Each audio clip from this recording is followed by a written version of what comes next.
We have to remind ourselves done is better than perfect.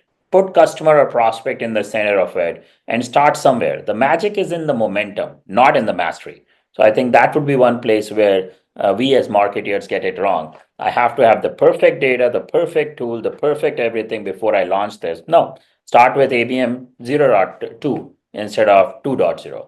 So start somewhere and then measure, monitor, KPI, adapt, change.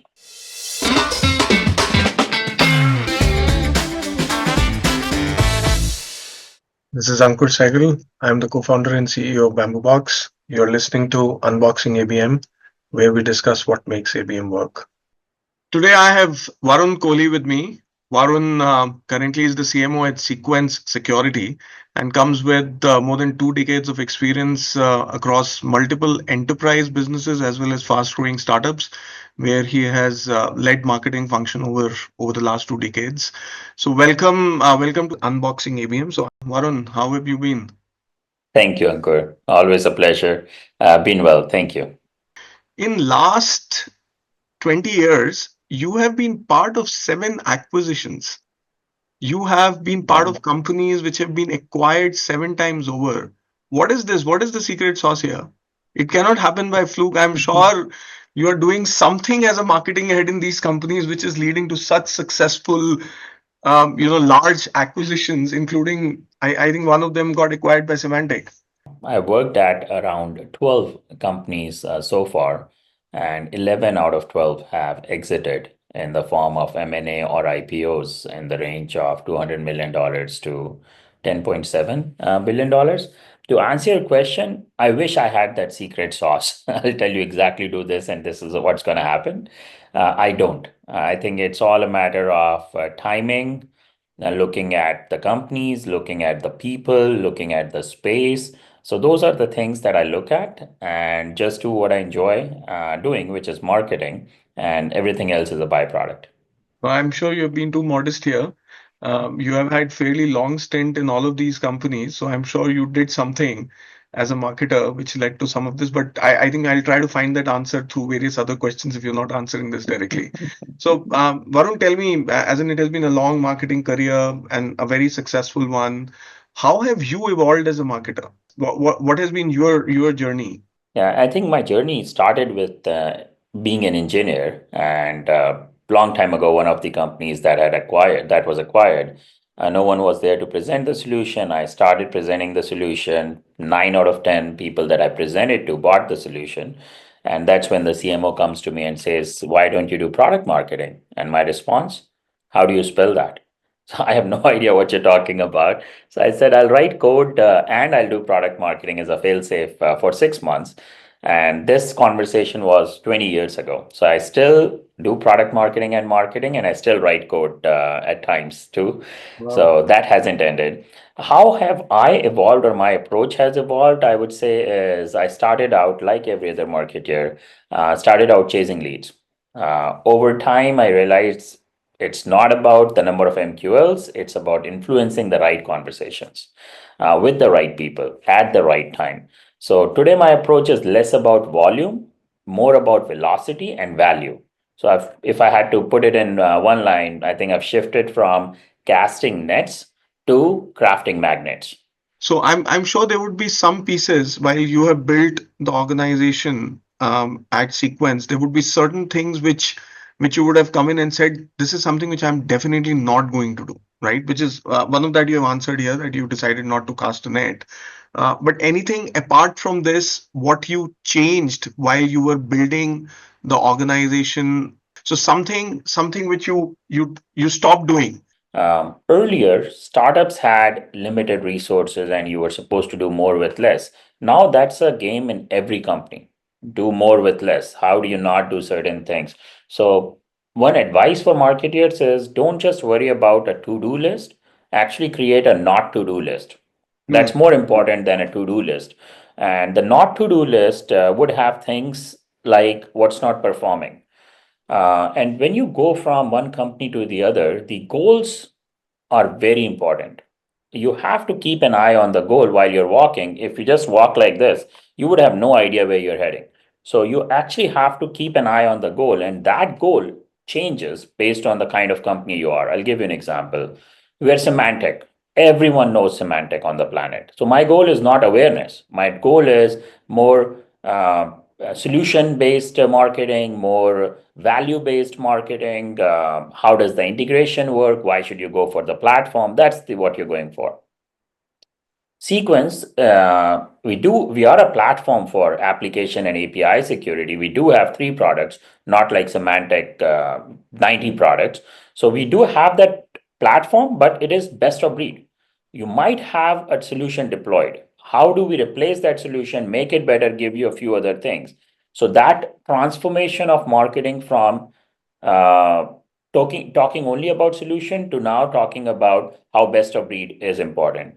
To answer your question, goals, don't keep your eyes off the goals. That is very important. Not to do list, tie those things that are not important. And third thing I would say here is um, keep on experimenting and keep on measuring the KPIs that you have from those experiments. My approach is do 80% of the things to keep the lights on. 20% is always experimenting with new tools, new techniques, new processes, new communication, new messaging, etc., etc. And then replace your bottom performers from that 80% with the successful performers from these experiments and keep on doing that. Don't do the things that are not performing, maybe revisit it in 1 to 2 years. Macro has changed, your goals have changed. So you can revisit something that didn't work in the past. Doesn't mean it will never work. Maybe the timing wasn't right. Maybe your process wasn't right. That's right. But that's how I would answer that question. As a marketer, the context is very important. A lot of marketers, trying to apply the same playbook across multiple companies without realizing that from one company to the other company, most of the time the context completely changes. Varun, since we are doing this, and the name of the podcast is Unboxing ABM, so I have to come to the topic, which is my favorite topic. What is ABM for you, Varun? To me, ABM is about getting personal without getting too personal or nosy. There's a fine line between relevance and intrusion, and ABM is about walking that line with empathy. And what I mean by the empathy is market onto others the way you would like marketed onto you. Would Hmm. you like seeing that email? Would you like seeing that LinkedIn message? Would you like answering that phone call? If the answer is yes, do it to your prospects and customers. If you wouldn't like it, there is a human on the other side. Yes, we're talking about more AI everywhere, but the purchasing decisions, at least today, are still being made by humans. So make it with empathy, your marketing. It's not a magic bullet or a silver playbook, ABM, I would say. It's a philosophy of focus. So prioritizing real relationships over generic outreach. Use AI, but don't offload everything to AI. I'll give you an example. Someone was doing this outreach, AI based BDR approach, if you may, and they're going back and forth. And then meeting was scheduled, and then the prospect on the other side said, "I'm sorry, I have to cancel this meeting. I have a trip coming up to Italy. There's a funeral that I have to attend." And the BDR on the other front, the AI BDR, got part of the context, didn't get quite the context, and said, "Have fun in Italy." So I think you have to be very, very careful. And my answer here, one word answer, is empathy. Is there a playbook which has worked for you, say in a particular context? I'm sure in every context there would be a different playbook. But if I were to talk about a company which is in a growth stage, it's not a semantic, it's probably 3 years before where Sequence is today. What according to you should be a successful ABM playbook in times of today? I think my approach was a little different, and that's what I would recommend. I wouldn't even call it a playbook. I like calling it a sandbox. So it's constantly evolving. You have to constantly measure, monitor, and evolve. We test campaigns, experiment with message sequencing, learn from signals, and adjust. Sometimes we strike gold, sometimes we miss, and that's okay. We learn fast, we move fast, we experiment fast. So that's, I think, the rule of the game is. Success for me isn't about just pipeline. It is about closed business as well. And you might argue that marketing's job is create pipeline. I might lose the deal because competitor dropped pricing, product didn't work, customer priorities changed. Yes, you'll have one of those things. What happens today, I think, one basic flaw that I see in marketers is I did my job, sales didn't close. And what if you see the analogy there is I had a phenomenal surgery, but the patient died. So that's not going to work. So you have to keep the patient alive. And again, coming back to your question, it's less about a playbook that is solidified. It is more about a sandbox. Focus on the customer, focus on the messaging, focus on the experimentation, focus on the measuring part of it, and focus on quickly adapting and changing. We at Bamboo Box also sometimes try to practice this when we are doing ABM programs for our customers. If you are at a stage or a company is at a stage where you have to generate awareness, then you have a messaging which is related to creating awareness about the problem. Then as the funnel moves down or as the account moves down, then the messaging goes to more about why the solution is different, what are the various components of the solution, what is the value proposition. And then when it comes to bottom of the funnel, then of course there are different kinds of messaging. So have you have you seen something like this framework to be working in real life in any one of the setups which you have been part of? Or do you think that this is a very theoretical lens to look at the messaging framework? The approach should be completely different. You have to start somewhere. So you can start with this, but do not be blinded by just, I have to have this journey. The customer is going to exactly follow that journey. Sometimes they don't. You might have heard of it. When they come to your website, 80% of the decision is made, 86% of the decision is made when they go visit the website. Now, if they visit the website and you put them through the awareness, it gets painful. I came to Hmm. your website because I know what I'm suffering through, and now you're putting me through seven series of emails. So use what you know about the customer before you put them through this journey. Yes, Hmm. I've almost always been part of startups. I've been part of larger companies that I was acquired into. Hmm. And when you're a startup, you're kind of betting against the odds. The problem might not exist. So you actually have to have education in place. The customer might not be approaching the problem from the lens that you would want them to approach. I'll give you an example. If quoting Henry Ford, right? If he would have asked the customers, they would have always asked faster horses. They would not have imagined the car. So sometimes you have to have the be that visionary and position it in front of the customer that there is something called a car which can go faster than the horse, 350 horses for that matter. So use that framework of customer journey. Do not be blinded about it.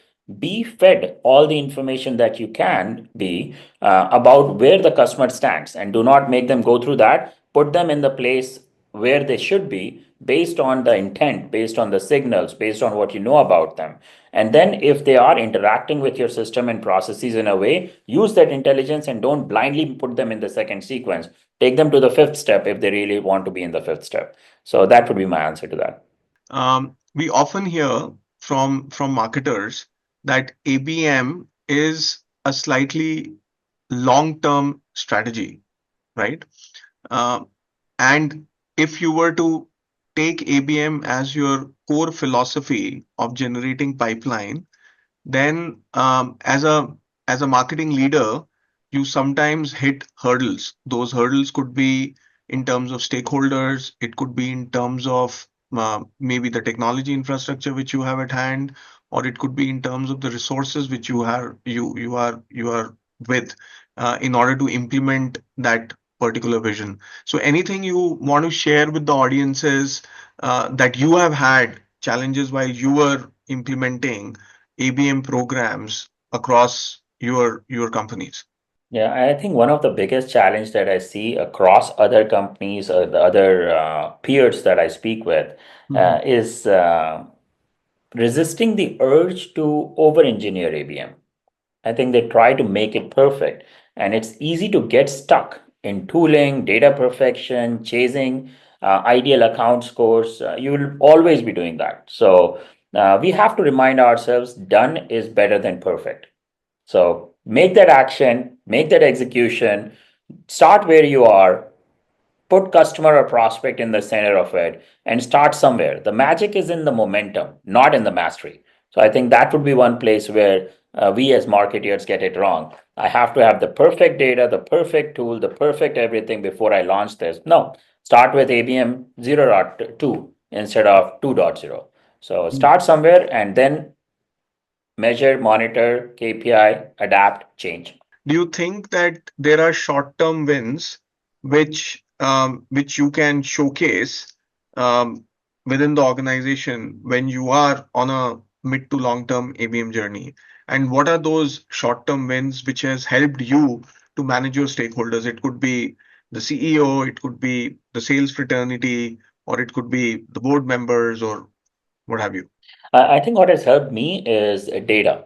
So I've said this before as well. Do not have data without a story. Do not have story without data. They have to play together. And what I mean by that is if you're experimenting with something, be very crazy about the logical understanding of what you're trying. How much money are you putting in? What is coming back in pipe? And the way I measure it, I've used this framework called magic ratio. I don't know if you've heard of it, golden ratio, magic ratio. And it is every dollar that I spend, be in ABM, be in variable pipe, be in not fixed cost, but the variable cost. I would like to get X dollars back in pipe, and that X is your golden ratio. So let's assume you gave me $1 in variable marketing spend. I gave you $5 back in pipe. You close 1 in 5 deals, you made $1. But you would have spent more than $1 because you spent $1 in variable marketing pipe. You would have spent on people, other things, tools. So golden ratio of 7 is good. 5 is a wipe. Golden ratio of 10 is excellent. You're putting $1. It's a profitable business. Marketing is not a cost center, but a profitable business. Giving you $10 back, you would make $2. You'd be able to run the business and do more with it and keep on spending more. So what has worked is measure this thing, what you're putting in on the variable pipe, on the ABM, measure the pipe that is coming out, measure the return on investment, put it back to the CFO, to the CEO. This is what we put in, this is what we got back, hence we should invest more on it. So I think that is something that I use in my calculations and math. Any specific team structure which you would recommend? What could be that minimal technology infrastructure? What could be the minimum team composition which could help you launch this very quickly? So I don't like thinking about people. When you say team, I don't like I need 5 people or 10 people to do this. I rather say here are the 5 boxes that you need to fill, and those boxes can be filled by full-time employees, can be filled by contractors, can be filled by consultants, can be filled by agencies. So if you want to do that point 2.0, you need to understand how many customers, assuming you have had few customers, right? um, who are the lookalikes of those customers? If I've closed XYZ, how many other 10 companies are there who see this XYZ as a competitor? That's Hmm. your kind of start of the ABM, if you may. You have probably 20 to 100 opportunities you're talking to. What are the 10 other per XYZ again in prospects who look like that? So that's your a few hundred accounts that you're looking at.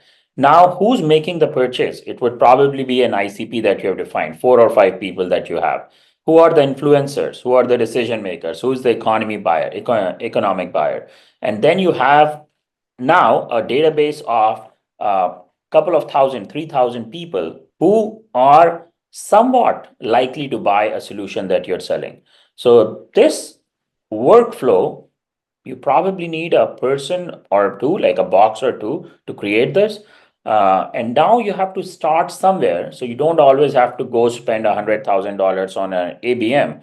You can start in a manual way. Who's coming to your website? There are many tools who will tell you who's coming to your website. Yes. Are they from the people who are coming, the database that you had created? You already know who is the salesperson who should be talking to them. Are they going to get an alert that this person from this ABM list is on the website? Here are the things that he's looking at. Here are the pages. You don't need to have an over engineered tool or a solution to tell you all this. There are a bunch of free tools who will tell you this. So Hmm. now the salesperson knows the person is on the website. There's likely a deal there. Go reach out to them. One other thing I'm hearing lately, um, when I say reach out to them, how do you reach out? Do you pick up the phone? Do you send an email? Do you send a LinkedIn? Do you do all three of the above? And this is where I think, as marketeers, as humans, we are still figuring it out because people, buyers on the other side have started ignoring these things. Mm. I'll give you an example. I got an email the other day. I ignored it. All of us are busy, right? So we focus on the things that is, are you solving your problem or are you solving my problem? If you're trying to solve your problem, I probably don't have time for that. If you're trying to solve my problem, and every now and then I would see a message that would resonate with what I'm trying to solve, and I would take that meeting. Personally, that's my choice. I do take those meetings. Coming back to it, so I ignored a message. I get a phone call and I'm in the office. My product marketing leader is sitting right across. And the phone call is, hey Varun, I sent you a message, didn't hear back. We are a company that helps you find meetings and we use AI phone conversations instead of human phone conversations. And I was intrigued. I had a few comments back and forth, and I said, if you really are an AI solution who would reach out on phone and get meetings, answer this question for me. Are you a human or are you AI? So I asked that question, and the answer on the other side was, you caught me. I am AI. So now there is this level of trust that you're trying to sell me a solution that you actually are eating your own dog food. And this is where we are heading. Sorry for the long detour. Mm. We as humans have started ignoring phone calls, emails, LinkedIn, and that is a challenge that marketers have to solve. If you talk about SEO, is there a future of SEO in GEO, generative engine optimization? We have to start thinking about it. The buyer has changed, the buyer has evolved. Many people you would hear now are not doing the Google searches that they used to do. Now they are more OpenAI, Perplexity, and so on and so forth. So, how do you intervene in the middle of that buying cycle that you have no idea about? They're not coming to your website. So, how do you actually get interjected into that? That is the interesting point. I don't know if I answered the question. I gave you a lot there. No, no, no, you did in some form, but I have a very interesting question, and this is again my personal curiosity here. So you rightly said that we as humans have started to ignore phone calls. We have started to ignore LinkedIn messages most of the times, and we anyway have been ignoring emails for a while now. So what are you seeing as a future? What is the communication medium which you have as a marketer or which your team has to reach out to your customers? What are you experimenting with?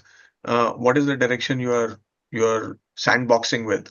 Any decisions on tools and technologies that we are making, we are keeping the present and the future in mind. So if I'm looking at an SEO agency, I'm not going to hire an SEO agency who have no vision on the GEO front, generative engine optimization. So yes, you people do have that behavior today, and the behavior is slowly transforming. You have to have that look at the tools, techniques, processes that is solving the problem today and has a vision on where the world will be. No one has figured it out, right? When you search on Google, yes, there is a human perspective. That human perspective, is it coming from Reddit or is it coming from elsewhere? Now, should you experiment on Reddit ads? But they never worked for most of the people. Is there a generative angle that will make it work? So I don't think I have the silver bullet answer. The approach that I take is, I'll do the things that my customers and buyers are doing today, and I try to do the things that they would be doing tomorrow. An example, we already looked at, am I getting traffic from generative engines today?